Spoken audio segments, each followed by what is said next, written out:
ಹರೇ ಕೃಷ್ಣ. ನನ್ನ ಹೆಸರು ಸಚ್ಚಿದಾನಂದ ಅದ್ವೈತ ದಾಸ್. ನನ್ನ ಇಸ್ಕಾನ್ ಬೋವಿಕಾನಂ ಕಾಸರಗೋಡಲ್ಲಿ ಇರುವಂಥದ್ದು.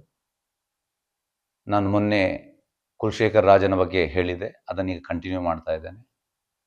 ಹಾಗೇ ಕುಲಶೇಖರ ರಾಜ ಈ ಮೂವರು ವಿಕ್ಷಸೇನ, ಅನಂತ ಮತ್ತೆ ಗರುಡ ಇವರ ಸೇವೆ ಮಾಡ್ತಾನೆ.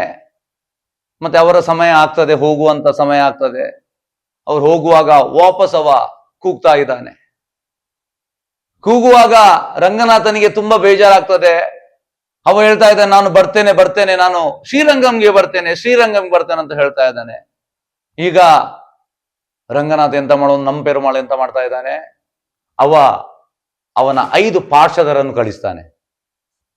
ಅವರು ಬ್ರಾಹ್ಮಣರಾಗಿ ಬರ್ತಾರೆ, ಅವರ ಸೇವೆ ಕೂಡ ಮಾಡ್ತಾನೆ.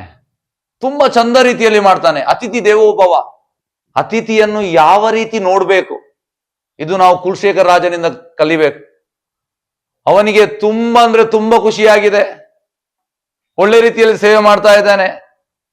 ಈಗ ಅವರ ಸಮಯ ಕೂಡ ಬಂತು, ಹೋಗುವ ಸಮಯ. ಈಗ ಹೋಗುವಾಗ ವಾಪಸ್ ಅವ ಕೂಗ್ತಾ ಇದ್ದ, ನೀವು ಹೋಗಬೇಡಿ ಅಂತ. ಆದ್ರೆ ಎಂತ ಮಾಡುವಂಥದ್ದು, ಅವರಿಗೆ ಹೋಗ್ಲೇಬೇಕು. ಹಾಗೆ ವಾಪಸ್ ಅವರು ಕೂಡ ಹೋಗ್ತಾ ಇದ್ದಾರೆ. ಹರೇ ಕೃಷ್ಣ.